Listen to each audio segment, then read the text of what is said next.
And hello, welcome to Sound Mind, Sound Body. I'm Izzy Naud, your host.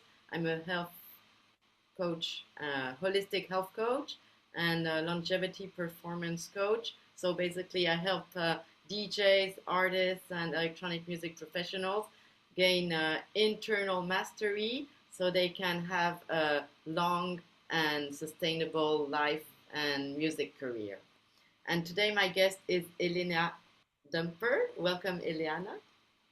Hello, thank you so much for having me. We've been having so many conversations over the past year or so now, so I'm excited to finally go on the record Yes, with you. that's really good. And yeah, I'm so excited for this conversation. Elleana Dumper is a nutrition and performance strategist for musicians and high output creatives, helping them optimize energy, body, body composition, and performance consistency. She spent close to a decade in live events, advancing tours and coordinating productions, with a focus on creating the conditions for a high level performance under pressure. And we know there's a lot of pressure in the music industry. Yeah, for sure. One thing stayed consistent: the best live experiences come down to precise preparation and environments that let people perform at their best. Studying sports nutrition gave Elleana a way to translate those principles into the physiology of musicians and creatives. Now her work sits at the intersection of performance nutrition and the realities of a creative career where touring, travel, and unpredictable schedules shape how the body needs to be supported. Elleana also regularly speaks, mentors, and runs wellness workshops for creative communities, helping musicians and performers rethink how they sustain energy, health, and longevity. Well, welcome, Elleana. So good to Hello. have you, and thank you so much for waking up so early because you're in New Zealand and it's 4 a.m. It's whoa. Yeah, yeah. I was going to say bright and early, but it's actually very dark right now, so I'm happy to be here. Thank you. You're very courageous. I admire you. So first question, can you tell us a bit about your background and what led you to specialize in nutrition for musicians and music professionals? Yeah, yeah, absolutely. I feel like the trajectory of being a music professional into a health practitioner is not a common one, but we do exist, so it's really cool. Thinking about that journey, I would define my formative years by a deep curiosity in both music and health. I played a number of instruments growing up, spent so much time listening to music, and at the same time, I was also very fascinated by natural remedies and all sorts of ways of improving myself, which did extend to the way that I looked. I played a lot of sport as well, but was very, very much attuned to my body and nutrition and what I was putting in it. Both of these things never really came in conflict with each other. I had them running on separate tracks until I started to build a bit more momentum in events and touring. And with that, as you know, working late nights, that culture surrounding the industry, drinking, not the healthiest of habits. That was quite a difficult environment for me to navigate. It felt very mismatched to my health journey and the environment that I wanted to exist in. I wanted to get a 9 p.m. bedtime in, but the gig started at 10 p.m. So a bit of misalignment. It took quite a while for me to figure that out. I took a step back and was able to reflect and realize that that wasn't just a personal discomfort. It was bigger than me. I was working on touring at the time, making schedules and itineraries for different artists and just really seeing how insane that lifestyle was looking from the outside in. So it was quite, yeah, confronting, but also inspiring. just to know that there are so many artists who relied on being in the thick of that lifestyle, but not really having any other choice but to endure it. Um, from there, I was my brain was going in all directions. I was like, how can I help these people? How can I make a change for these people? I finished my studies in commercial music, and decided I wanted to go deeper into nutrition, specifically sports nutrition and health coaching, just because this information didn't exist in the music industry. Musicians and creatives and all sorts of creative professionals just didn't know any other way. And what I've come to see is that studying sports nutrition has been incredibly healing, not just in my own life, but in the life of the clients that I work with, and seeing the way it's impacted my relationship with food and my body composition. I spent years being doing all the right things, and feeling like I was my healthiest self until I really got to know what real nutrition was. I've been able to lose 7 kgs and maintain that for a few years now, and I feel so confident every day just knowing what to eat at any time, never second guessing what my body needs. So it's been really cool just knowing that I don't need to isolate myself. The things that I want to do and create, they're there for me to rise up to. And yeah, nutrition can just be such an empowering tool to expand your life, not shrink it or make it fragile. Yes, and definitely we are what we eat, so for sure. What did you observe backstage that made you realize musicians and creatives needed a different approach to nutrition? Mm. Honestly, my I feel like my answer to this has evolved since I first started seeking more answers in this direction. I honestly used to think artists just didn't care about their health, that they needed to just fix their rider and put some healthier food on their rider, stop drinking and just take it a bit more seriously. And sure, to some places that is the case. But if they are not in their strongest, leanest body, it's not necessarily just those surface level things of needing to fix their rider or all of these kinds of things, which I get so many comments about these days. But what I really was confronted with was less about neglect and more about seeing artists bumping up to a culture or these pre-show rituals or an identity that they have outgrown, but we're still just able to function and to do the job. Yeah, like artists, I will eat the pizza and I'll have a few beers because that's what we always do to celebrate after every show. Just those kinds of habits and behaviors that are so ingrained in the culture of what it means to be an artist. Um, and it's going to take more than specific food rules and hacks and things like that to really overcome that, but more about cultivating the self leadership and that ability to adapt to imperfect conditions, specifically speaking to artists that are actively touring, knowing where to have structure and where to have flexibility because we can't just decide not to tour. As I mentioned, this is the livelihood for a lot of artists. So, yeah, it wasn't about necessarily caring more, but just about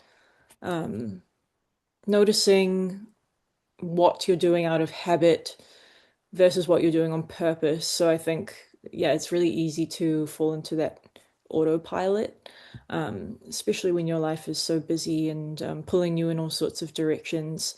Not having that confidence in your nutrition can make a big difference on the way that you're showing up in those spaces. Okay, okay. You often talk about the performance body. What does that mean? And how is it different from the way most people think about nutrition? Mm. Yeah, most nutrition advice that I see um, is really written for people with very normal lives and also for people that are just constantly trying to shrink themselves or lose fat. Whereas the performance body is essentially the opposite premise entirely. It's about what can your body what can your body do? What is it capable of? Not what just what it looks like. That still falls into the piece. Um, but it's really opening yourself up to just celebrating your body and acknowledging um, how powerful and intelligent it is. Your body is always working according to what you supply it. If it's underperforming, maybe on stage in the studio, how it looks in your day-to-day life with your energy, that's not random. That's it telling you that maybe there's something missing. And with the performance body and the work I do specifically from a nutrition lens, we can look to a few things that uncovers that gap.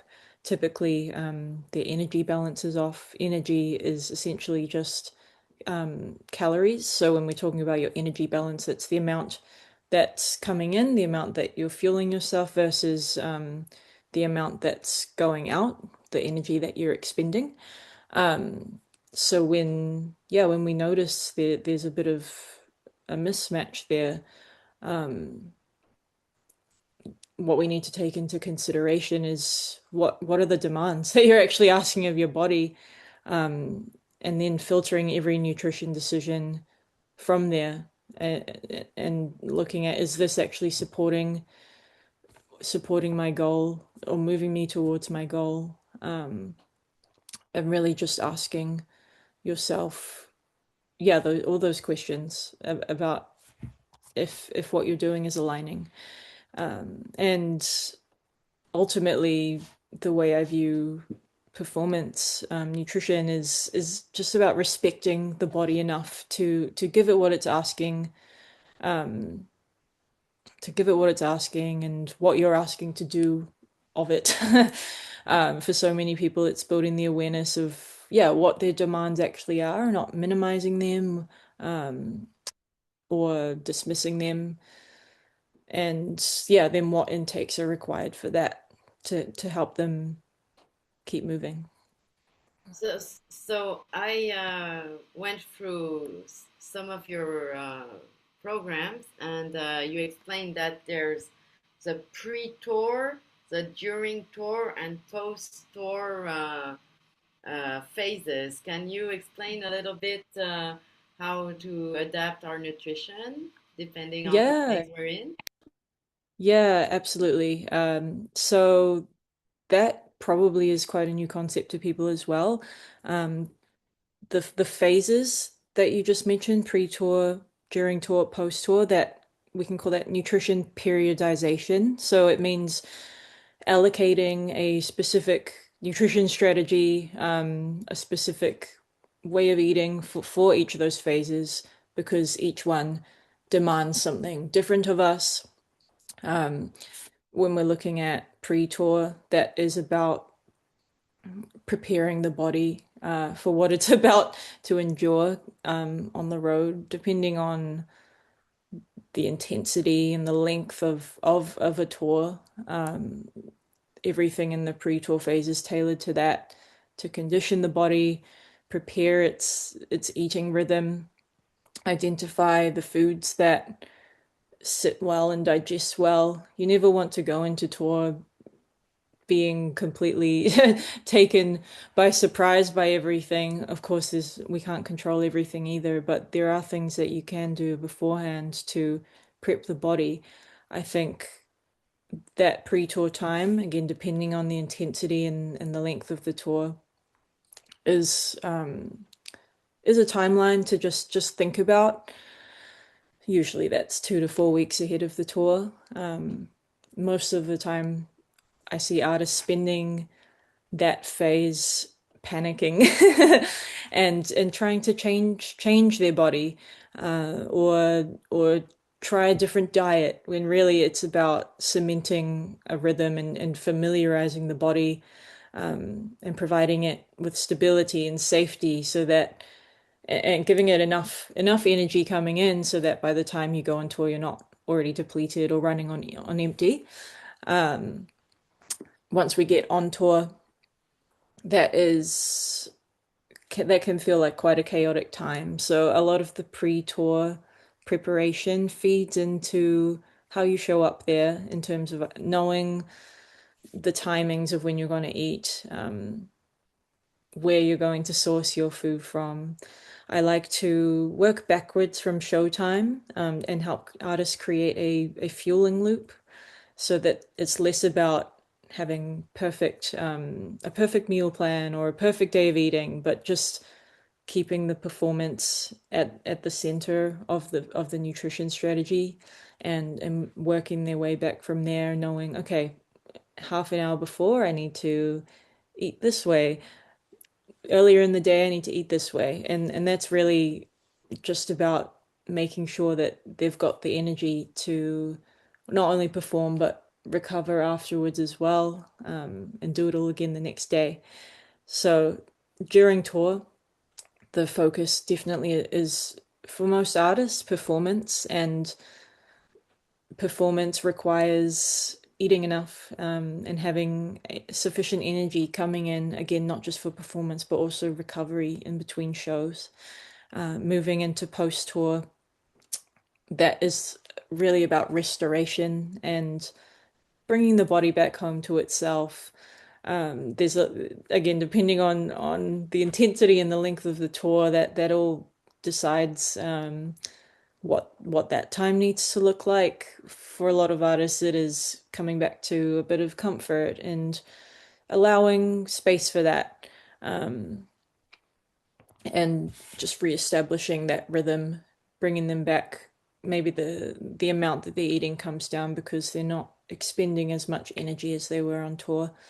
So that's that's going to shift as well. So the main things that do shift across these phases potentially are the amount that they're eating, that getting that energy balance right.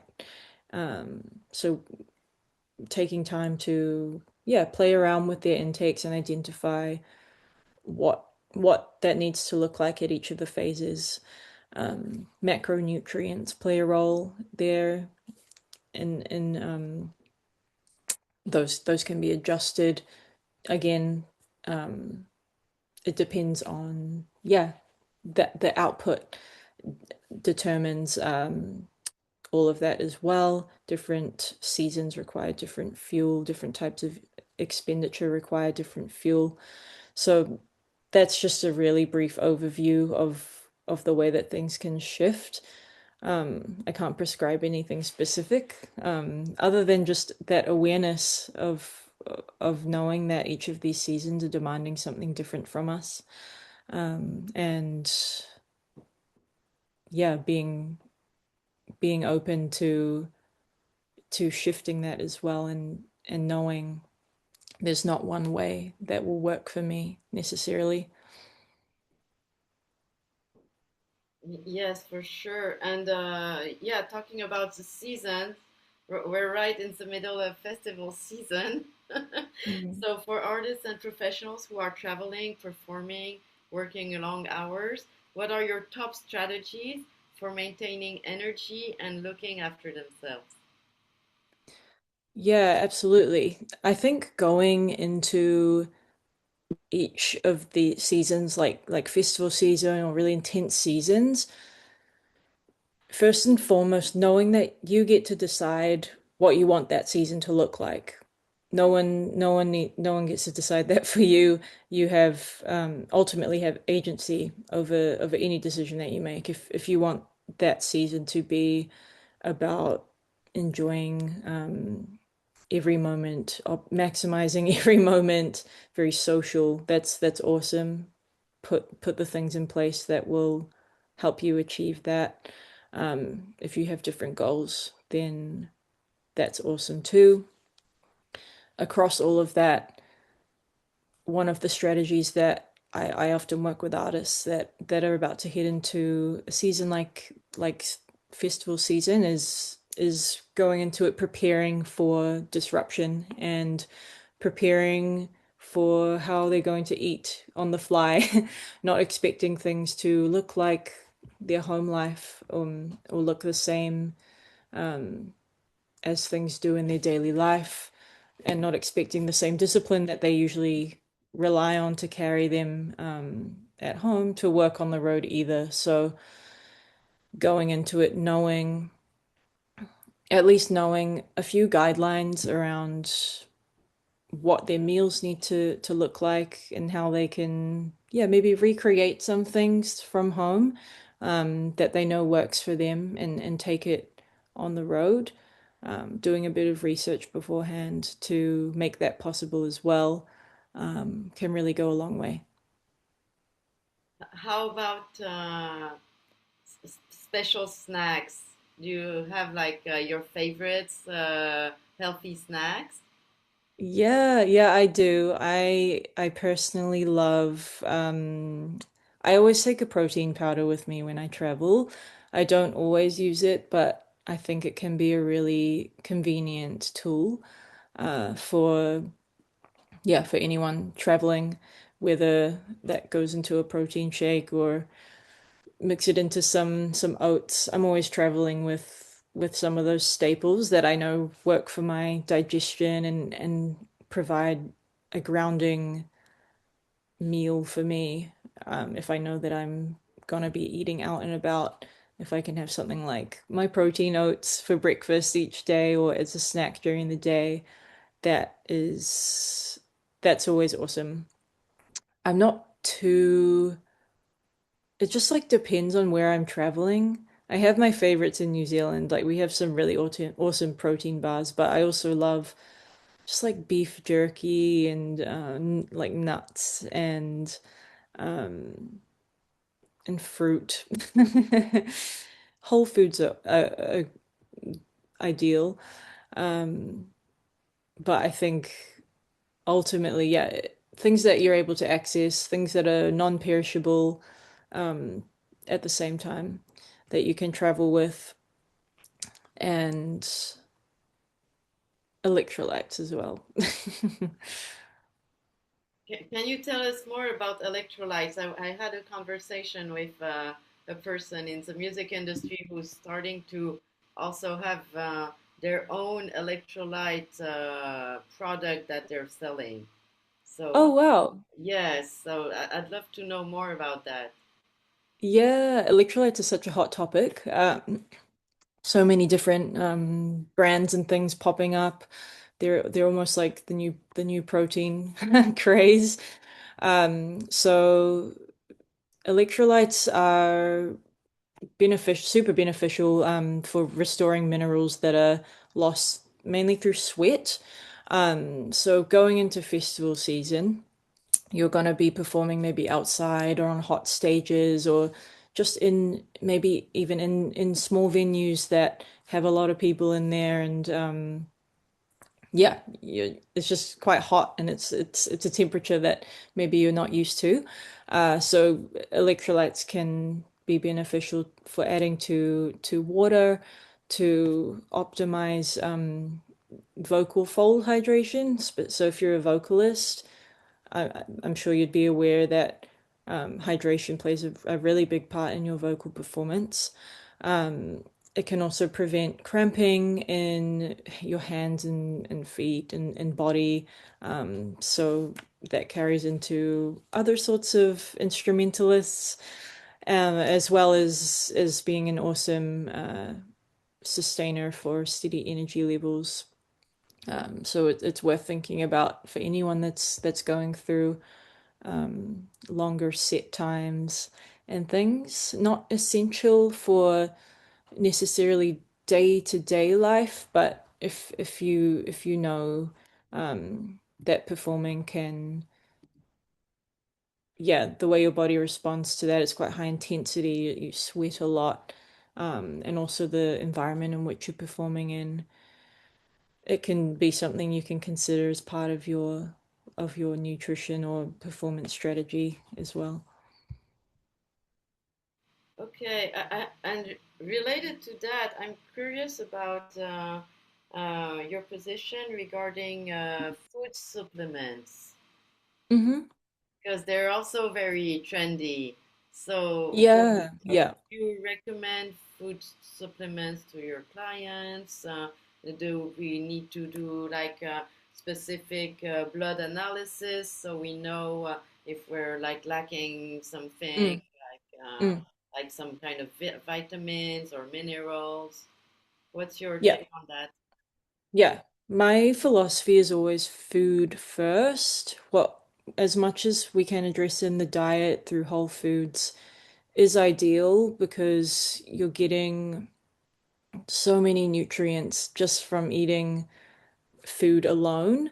So if something is severely lacking, I'd look to for ways to maybe diversify the foods that you're eating, even if it's in little ways by introducing like berries or certain proteins before immediately reaching for a supplement. If yeah, if blood work is done or there are certain limitations to someone's ability to consume certain foods, then that can be something that we open up to. Um, I think for in terms of like convenience, protein powder is one that does make an appearance quite often, especially for vegetarian and vegans. Um, but it's still very possible to get all of your protein in without supplements still. So I am a food first, but I also do think that they can play a role in I guess creating healthy habits. If someone's going to opt for maybe a greens powder or a protein shake over having some kind of soda every day, then I think that's an awesome intervention, taking into consideration what's best for that individual. So it's not something I'm completely against. There's perhaps a time and a place, but for most, starting with food and whole foods first is ideal. Okay, thank you. Yes, and I'm also like thinking about like more broadly regarding nutrition.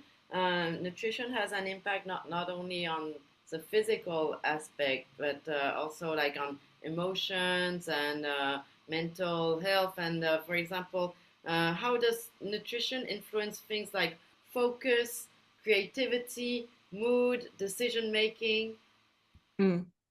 Yeah, yeah. Nutrition is awesome. It can really have so many benefits in so many ways, and there's it's quite a young field in science. There's still so much research coming out about it and the way that it impacts all of these things in the body. I know from personal experience and also from working with clients that I really see nutrition as an area of life where we get to exercise self-trust and build the evidence of what intakes the body responds to.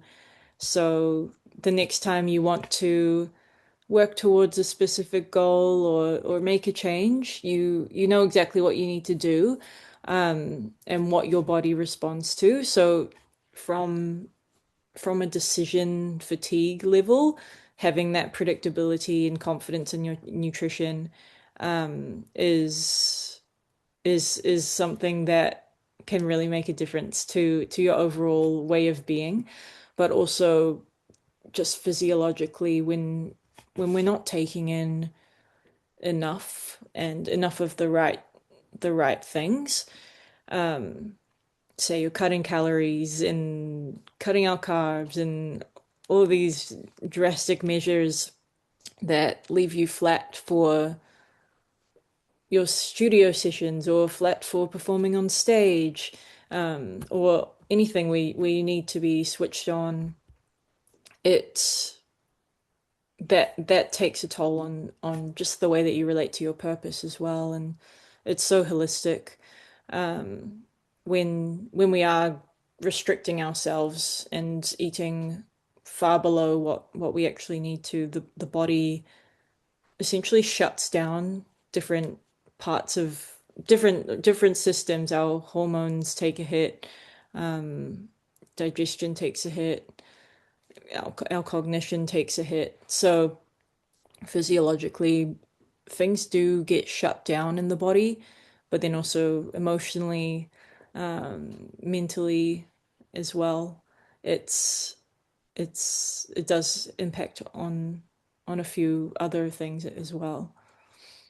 Yes, it's interesting what you're talking about because recently I talked with someone who said they cut on sugar and that they felt so good since they Mm, stopped eating sugar.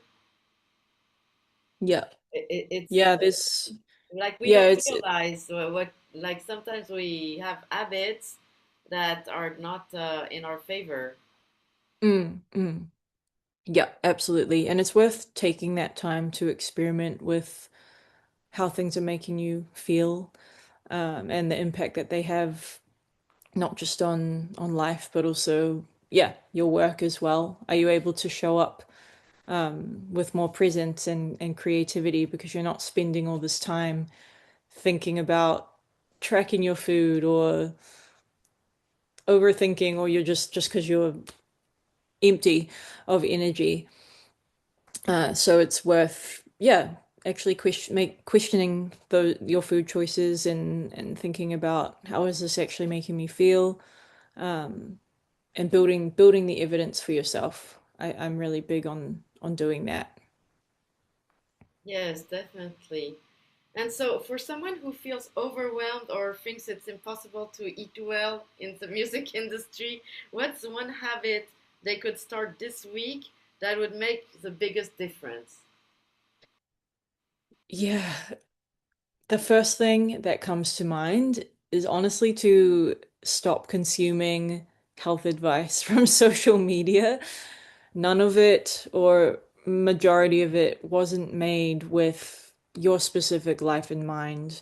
So I encourage people to pay attention to basically what we're just saying. Pay attention to how your food actually makes you feel day to day, and reflect that against the goals that you say that you want. This is something I do really feel for. I've had a number of clients coming to me feeling quite discouraged with their nutrition journeys, especially as music industry professionals, and feeling like every time they try to change their body or make a positive improvement in the way that they eat, it started taking away or competing with their career or something else that was important to them. And I know how frustrating that can be. It comes back to that strategy mismatch piece, not applying the right method to the timing or the goal, or just trying to do too many things at once based on what we hear and see in social media, or just from other people's opinions as well. So I see that contributing to the overwhelm, and that frustration, just of health advice not fitting their life, and a lot of that advice is often delivered in very absolute statements as well. It's hard to ignore. But I do want to remind people it's a lot more nuanced than that.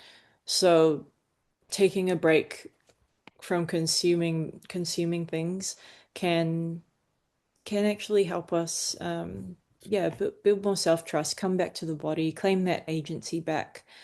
Yeah, and ask yourself those questions. How did it actually feel to skip breakfast this morning? How did it actually feel to go hours without drinking water? Or how did it feel to cut out the sugar?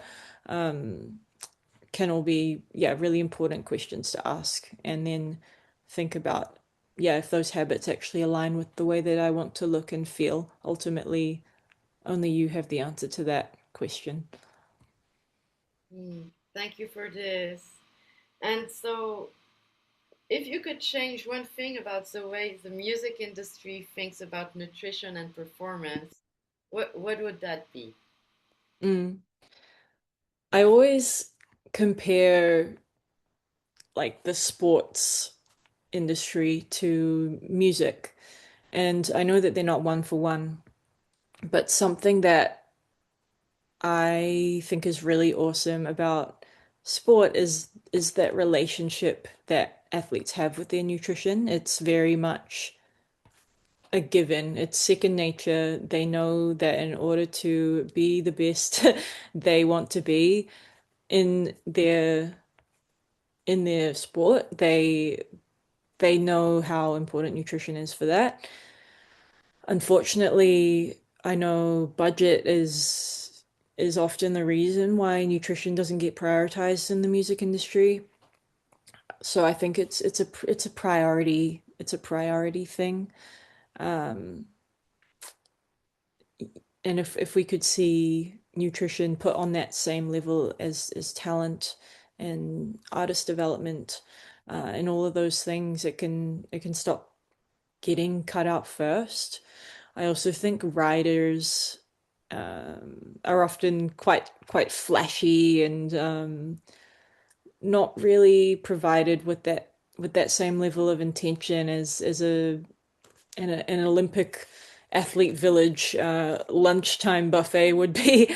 Um, that I know how much intention and curation goes into spaces like that, with making sure the athletes have exactly what they need. Everything's calculated and planned out, and I think in spaces maybe like festivals or other things, I wouldn't go so far to say venues, as I know that they're independently functioning and they're hosting. They're always doing the best hosting that they have available to them. Um, but yeah, a lot of the food that we see in those environments where we're expecting artists to perform and deliver, the food that's actually available doesn't match what their body actually needs. So alongside things like that, thinking about catering options, along with just upskilling artists and their teams in performance nutrition, so that they can walk into any environment knowing that they've got those skills and the self leadership to make supportive decisions even when their budget is a bit tighter and they aren't able to bring in external support.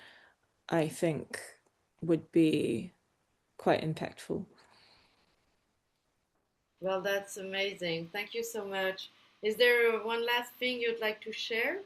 An offer or something that is happening that you can offer or invite the people in the audience to discover with you? Yeah, I have a few ways that we can connect. Instagram, Sync Wellness NZ is my handle. I'd love to connect with you over there, have some conversations. If anything from this session has sparked anything for you, I'd love for you to reach out and hear more about that. In terms of working, I want to offer, if anything has sparked something for you from this conversation, and you are curious to know, you've been in that space of feeling torn between having the body you want and showing up fully in your career, then I'd love to, yeah, I'd love to support you in that and um, chat more about what that could look like. I think Instagram will be the best place for that too. Yes, I'll share your info in the replay description and also in the follow-up email. So Perfect. thank you very much, Eliana, and Thank you, Izzy. It was awesome chatting to you. was amazing. And we're gonna go to our open space session part, the safe space where that's not recorded. Thank you, everybody. I'll stop the recording.